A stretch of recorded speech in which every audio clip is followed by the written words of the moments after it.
สบายดีค่ะประเสาซื้อนางไอวิไลสุขจะมาแก่เวียกบานเกี่ยวกับวิซ่าแสงเลขาคำถามที่เพิ่นให้มามีอยู่ว่าข้อที่หนึ่งเนาะเสาอันหนึ่งสูง3.5 เมตรตั้งอยู่หน้าดินแล่นอนตามทิศต่างมีเงายาวเท่ากับ5 เมตรจึงคิดไล่ระดับสูงคิดเป็นองศาของตาเว้นโดยเทียบไซหน้าดินทาเสาลังกาวสูงและตาเว้นอยู่ระดับอัลฟาโดยเทียบไซหน้าฟ้าเงาของมันจะยาวเท่าใดเนาะ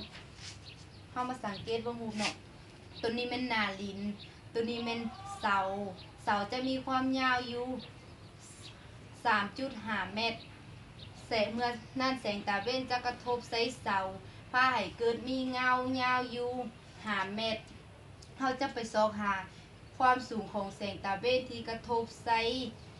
หน้าดินจะมีความยาวเท่าไหร่คิดไล่เป็นองศาเนาะซึ่งมุมตัวนี้เป็นมุมต่างซากระหว่างเสากับหน้าดินจากบทคิดไล่ที่เพิ่นให้มาแม่นร่วงสูงเท่ากับ 3.5 ร่วงยาวเท่ากับ5 เมตรซอหาอัลฟาโนจากสูตรเขาจะไล่ต่างอัลฟาเท่าซีนอัลฟาส่วนให้กดอัลฟา BC ซีนอัลฟาจะเป็นไหลมาจาก BC ซึ่งจะเป็นข้างกงหน้าของ BC โกสอัลฟาจะเท่าไปกับ AC ซึ่งเป็น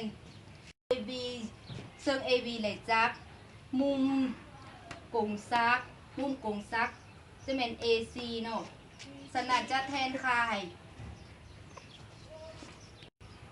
จะไหลล่วงศูนย์ส่วนให้กับล่วงยาวของแสงเนาะสนัดเขาจะไหลยุดมาแทนค่าจะไหล 3.5 ส่วนให้5เท่ากับ 0.7 ต่างอัลฟาเท่ากับ 0.7 เท่ากับ 34.99 องศาซึ่งมันจะเทียบเท่ากับ 35 องศาสนัดอัลฟาที่เท่า2มาจะเท่ากับ 35 องศา